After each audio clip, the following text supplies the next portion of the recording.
Hello Tamer, Draw back in day, and we kick off 2026 for the channel with the first decklist countdown of the year. That being towards BT24 Time Stranger's release this week. And starting us off will be the deck that's been making its rounds ever since an advanced structure deck Amethyst Mandala came out. That being full-powered Sakuyamon, which is essentially just the framework the structure deck yields, and just adding on the existing stuff that was already in the Sakuyamon deck already. And before we get into it, don't forget to like, comment, and subscribe to help with the algorithm. And without further ado, let's get into it. And on to the egg deck. And it goes out saying that the de facto egg for the deck now is going to be the ST22 Digimon, since this allows the deck to pretty much ramp up pretty fast, allowing you to climb up as long as the stack sees a Onmyujutsu or plug-in trait option being played, thus allowing reducing your climb up by a whopping 3 as long as that condition is met, which in this deck is mostly viable considering what's in here. Though do note it specifically asks for the plugin side, the plugin trait, not plugin name. So do keep that last bit in mind. And next up is the rookie lineup, which ends up remaining the same, with its same core still being the 4-4 split of BT17 and EX2 Renas, both being your searching Renas for the deck, EX2 being able to dig 4 to add anything else from above in the line, and then 1 Rika, and then BT17 also grabbing anything above in the line, as well as Rika, or in place of Rika, you're able to add a 2 cost or higher option from among the results. Then, differentiating out from my Amethyst Mandala build, I'm putting in 2 copies of Rena X in place of ST22 Ramon. With this being more so a form of consistency, since you're going to be drawing 1 off of the X evolution over your Renamons, with this sorta having a relatively same effect as SC22, albeit more limited, since it's not play 1 Digivolve, allowing you to grab back a plugin named option from trash.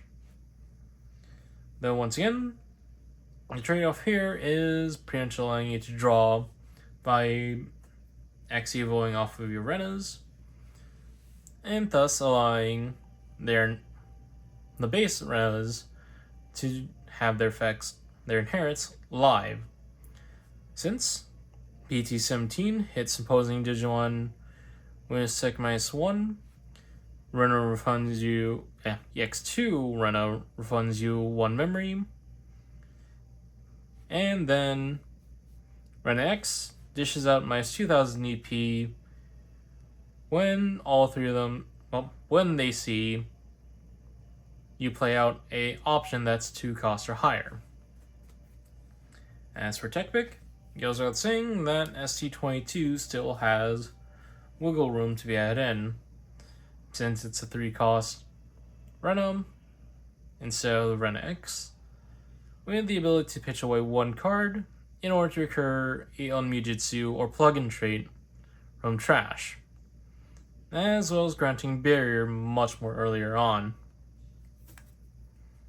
That's it for the rookie lineup. Now on to level 4s. In which case, we're looking at a 4-3 split between ST22 QB and BT19 QB. With BT19 QB being the deck's Tamer cheat, allowing you to cheat out Rika, while ST22 here is more so extra consistency. Since it's when moving in one Digivolve search, digging 3, then you could add 1 from the line, or Rika, or an option with the Onmujutsu or plugin trait from among the results. Though, do note that you only get to search 1 off of this card. And then as for inherits, this QB is the main source of barrier for the deck, while BT19 here, is an extra instance of minus 2000 DP in response to you using an option. And that's it for the level 4 lineup. Now on to level 5s, which we're looking at a 4-1 split between ST22 Tau and BT17 Tau. Excuse me.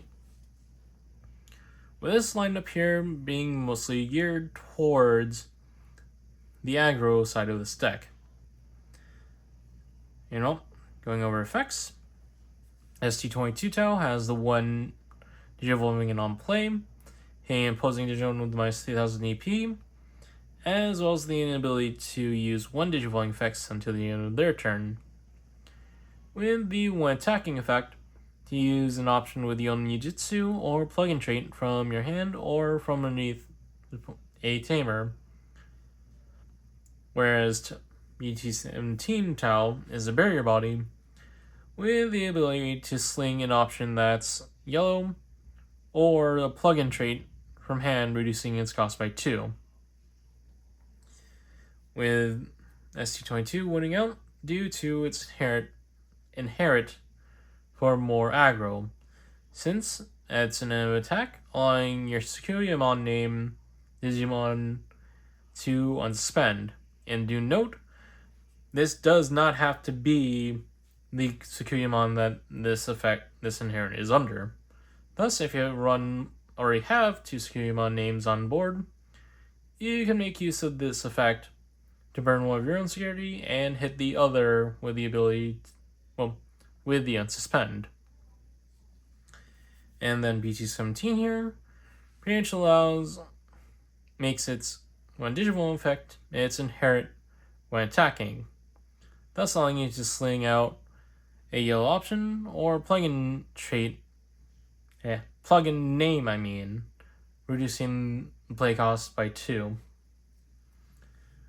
Though you also can check in Tau Ace as a level 5 Ace option, being able to sling options as well as hitting opposing Digimon with second -1 and the inability to 1 Digivolve, granting another DP reduction as inherit for when attacking. And that's it for level 5s. Now on to level 6. Chase, we're looking at a 1-1 split between ST22 Sakuya, BT19, and BT17. Starting off with the main highlight being Sakuya Ace, being a alliance body that can come out, with the on-play 1 Digivolving and 1 attacking to spawn out Pipe Fox token, then allowing you to sling a Onmujutsu or plugin trait option from hand or from underneath your Tamers without paying the cost. And then following out is the limited BT19 Sakuya, whose 1 Digivolving is the draw 2, then allowing you to use any single color option that's cost 5 or less from hand without paying the cost. And then whenever she sees you use an option card, you're able to also bring out a Pipe Fox. And then following that up is BT17, who's a barrier body, with the 1 Digivolving effect, hit 1 opposing Digimon with my 6000 for the turn. Then from the hand allow you to play use a play cost 5 or lower yellow option, or with the plugin name in it without paying the cost. And then in response to you using an option, you're able to grant this deck protection against effects that would bounce it off the board, thus setting you up with a bit more protection. Then following that up, for the even higher end, is 2 copies of the new ST22 Sakuyamon main mode, to also add in a bit of a loop to it. Since, well, going into interchangeability before going over main mode, being the fact that all 3 Sakuyamons in this deck can digivolve off of main mode for 1, while main mode in turn digivolves off of Sakuya for 1 as well. With main mode here being a bit, well, a form of control, since her on-play 1 digivolve allows you to sling an option with your own Mujutsu plug-in trait from hand or from underneath the Tamer as well, with the alternate effect that whenever you use an option card or it sees your security stack being removed, you're able to place one of your opposing Digimon with the lowest DP as their bottom security, and then burn the top of security, bottom of security, then burn the top of security, thus being a good deterrent in the deck. And then following that up is the higher end of the deck, that being Sakuyamon X, with the 1 digivolving effect. As long as you have regular Sakuyamon in there, you're able to play out a Uka no Mitama from Mulligan, and then for your turn's effect, once her turn, whenever she sees any Digimon on board attack, you're able to sling a cost 5 or lower option from hand, and then if you played an option through that effect, you're then able to allow one of your Digimon to unsuspend, thus playing into this deck's aggro, since once you built up a stack, you're able to hit for a lot, since you'll be swinging in multiple times. And then that's it for level 6s. On regular level 6, as for tech picks, I have actually been experimenting with X4 Kazuhamon in here, since you'll count towards being a Sakuyamon name, with the 1 digivolving effect to allow you to sling a cost 5 or lower option from hand without paying the cost. 5 or lower, I mean. And then, whenever, during your turn, whenever she sees you use an option, you're pretty much able to cheat out a Tau from source, or cheat out any level 4 lower yellow or blue Digimon in source while paying the cost, thus giving you some more options in the deck. Then once again, that's my own tactic. And then rounding off Digimon is the only level 7 of the deck, that being Shine Greymon Ruin Mode. Excuse me. Since it ends up being a staple given colors, being able to, well, be a blanket minus 5,000 on Digivolve, and then a additional minus 5,000 on delete, as well as being able to end of attack to take opposing Digimon along with it, blow up and take an opposing Digimon with it, and then recover 1. Though the main idea, obviously, is pretty much just to hit the opponent with buy you some time with that line of effects. Though alternatively, since Valderarm is still limited a band pair with BT23 Tau, another more budget option you could go with in place of Ruin Mode would either be adding in another Sakuyamon, Sakuyamon A specifically, or you could just replace it with Shakamon instead, being a on-play on Digivolve blanket security, hitting all Digimon on board with security -1. With the alterns, no, actually, no, alterns doesn't really apply to this deck. Though you do get more aggro since during your turn, all your security minuses become security plus, thus putting in some more aggro to the deck, albeit for only a finisher, considering that you don't actively have effects that add more security minuses onto your own Digimon outside of Shaka. Though you also have control, given that Shaka's an opponent's turn allows you to send one opposing Digimon with with a security effect on board to their security, thus removing a likely bad option.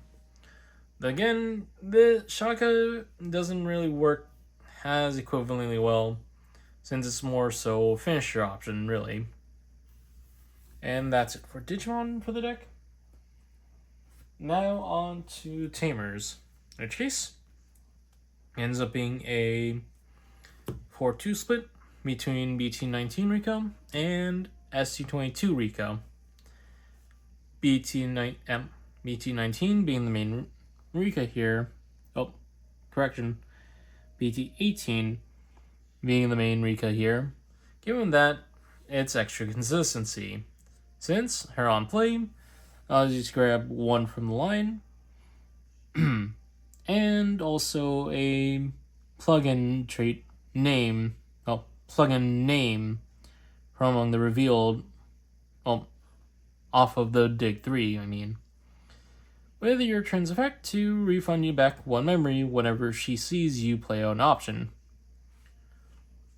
With ST22 Rika here being the deck's de facto, not really memory server, since she's a star main and on play, allowing you to slot a Onmijutsu or plugin option from hand underneath for draw 1, gain 1, with the potential to steal turn if checked in security. With your turn's effect, whenever she sees your Digimon of the Renamon line, Renamon line names, you're able to spin her down and then use an option from beneath her whose play cost matches or is lower than that attacking Digimon's level. And that's it for the Tamer lineup. Now on to options, which is the deck's bread and butter. In which case, we're looking at still a 2-2 split plugin, high-speed plugin H, and offensive plugin B as the main plugins for the deck, both being able to play out as long as you have a Tamer on board, with respective security effects to add themselves to hand, and then hit and then interrupt the opponent. Plugin H allowing one of their Tamers or Digimon the ability to suspend, while plugin V pops the lowest DP on their side, with both the main effects being able to allow themselves to be linked to Digimon for free, linked to Digimon in place of their own link effects, then triggering off the respective effect, plugin H hitting opposing Digimon Tamer with the ability to suspend until their turn, while B allows you to pop opposing Digimon with as much or less DP as one of your own, on top of both their links effects, granting a plus 2000, plugin H granting jamming, and then plugin B for offensive with a end of turn you may attack. And then I decided to also throw in Digivolution plugin S into the deck, considering it also helps with the deck's climbing ability, since its main effect is the draw 1, then allows one of your Digimon to Digivolve at a reduced cost of 3. With the security effect, allows you to dig 3 and then add 1 Digimon card to hand, and then place the remaining to bot deck, and then adding itself to hand, thus giving you some more options there.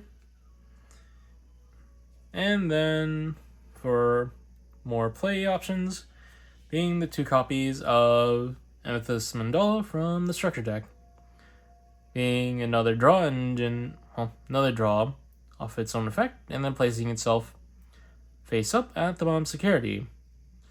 Since its security effect allows it to pop itself while face up in security to protect your Ramon line from leaving the field through other means besides battle, which in turn would trigger off its upper text, allowing it to trigger off its security effect, which, when checked in security, will always be a minus 9,000 on 1 posting Digimon. And that's it for the lineup of the archetypal. Now, as for utility, we're looking at a 4-1-2 split between physical training, yell scramble, and yell mem boost. Physical training, obviously, dig 2, and then delay to Digivolve at reduced cost of 2.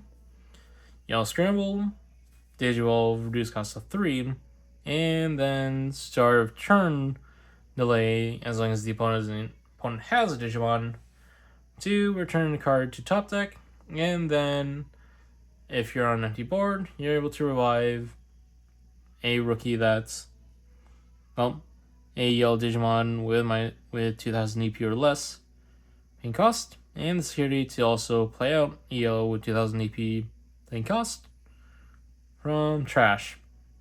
And then again, still to hand.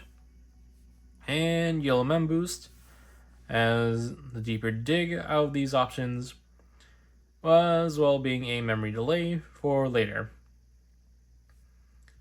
Though for tech options, you do have the option to play around with Defense Plugin F from the Advanced Structure deck as well, since its security effect is a Digivolve 2, with the main effect allowing you to grant one of your own Digimon reboot and extra 3000 DP to the opponent's turn, while also granting jamming as its linked effect. Though, once again, this deck is definitely built more towards aggro, given that you have control with plugin V and plugin H being in your swings to be a lot more safer. That's it for the deck itself. Now on to combos. And before going to combos, let's talk about the Mulligan hand.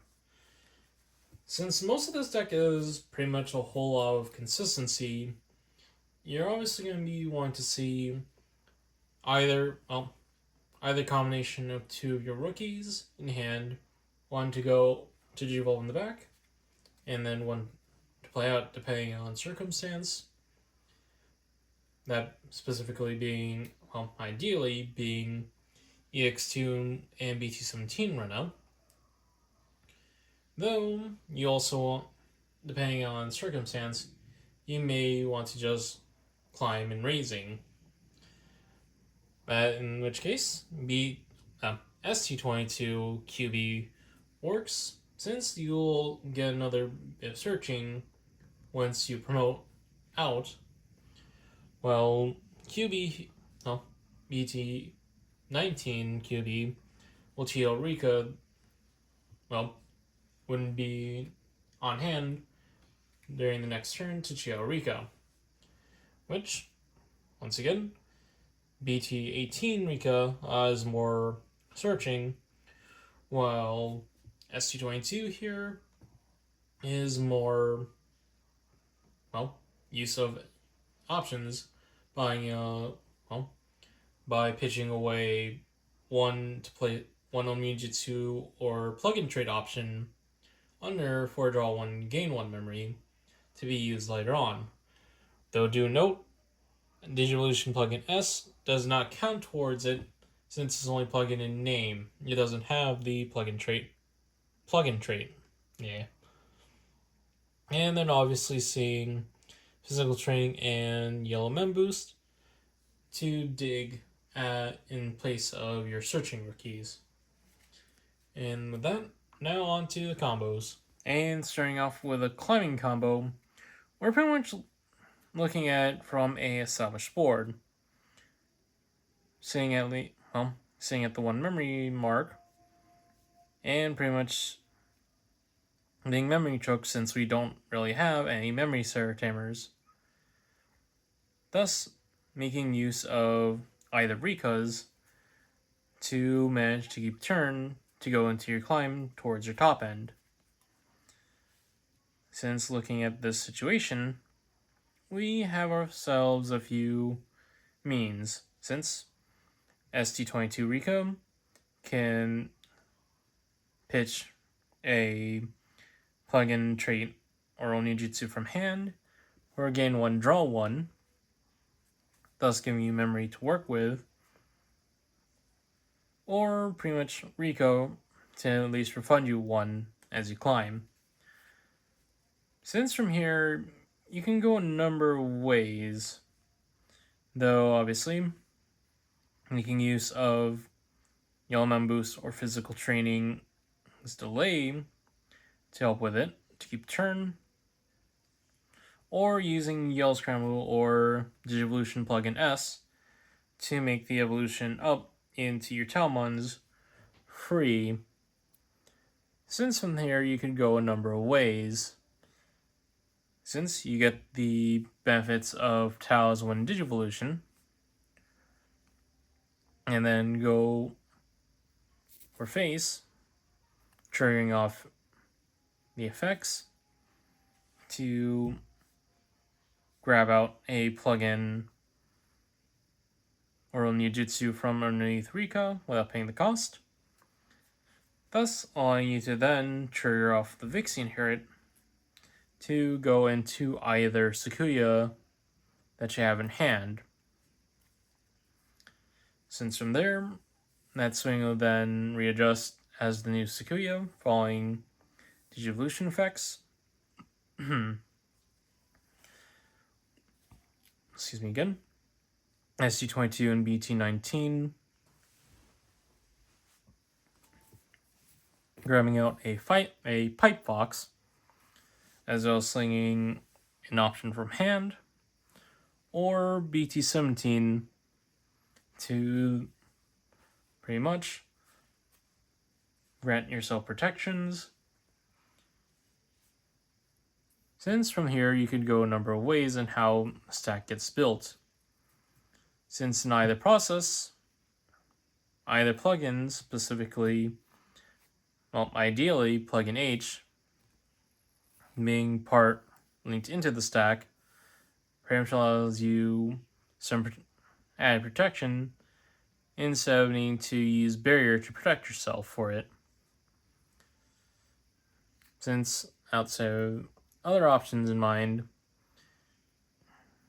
of that climb, you also have the BT17 tail option to possibly chain sling another Yellow Scramble or plugin S to climb up on Digivolve.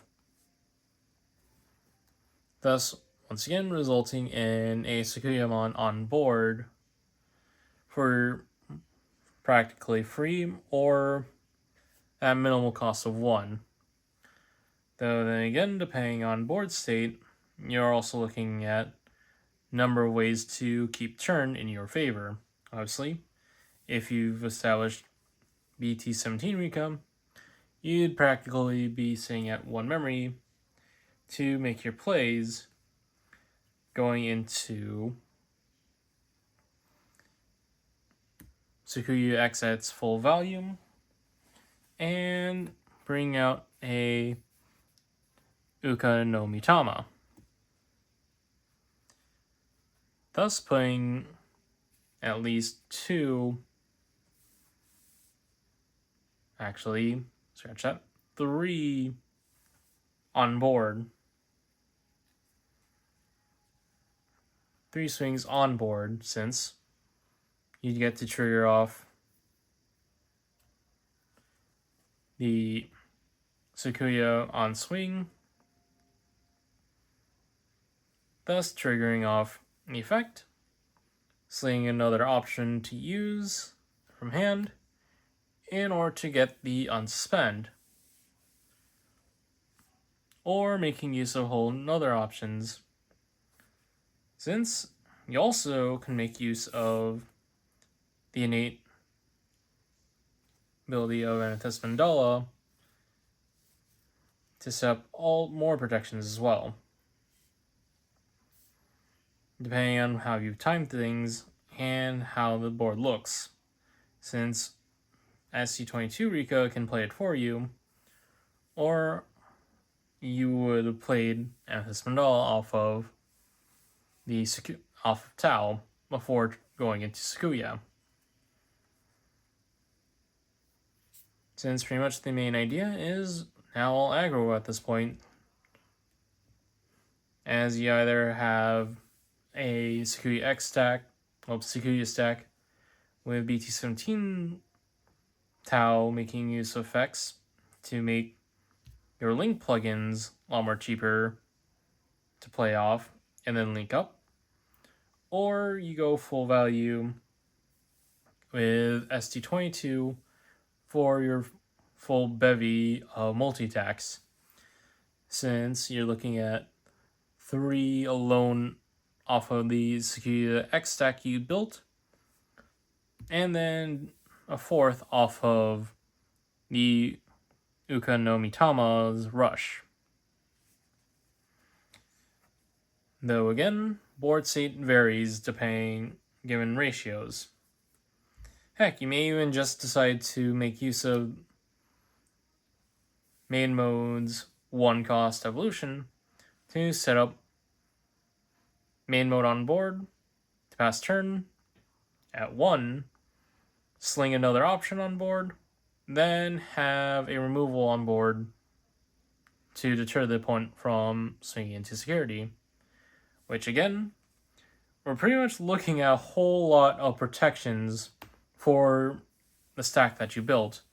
Since again, we can be looking at barrier from the QB stack, a blocker on board in the form of the Pipe Fox token, and then Amethyst Mandala as face-up and security effect to prevent any forms of removal outside of battle. And if you don't manage to finish the opponent turn, if you see Ruin Mode in hand, you can just Ruin Mode in hand to hit the opponent with a blanket minus 5000 DP to buy you a turn or so. Heck, if you have offensive plugin offensive plugin V in the stack with a unsuspended Ruin Mode, you could just swing in, have Ruin Mode swing, then blow up, and probably take opposing Digimon with it, and recover 1, and thus you've left your opponent with a Wasteland of minus 10,000 DP as a blanket on their side, buying you time for another play to buy time or to finish them off. But overall, it's more of a play as you go situation, since overall you're pretty much working off of seeing options and chaining your options to then allow your climb and allowing a lot of offensive plays, since you have your plugins the link plugins, to help add more strategy to your plays, really, since once again they're both forms of controlling the game due to the deck's option-slinging nature.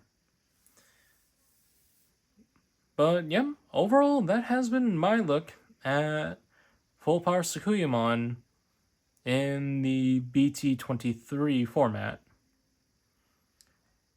And to close us out, don't forget to like, comment, and subscribe to keep up with what I'm doing as we continue on with our decklist countdown towards BT24 Time Strangers.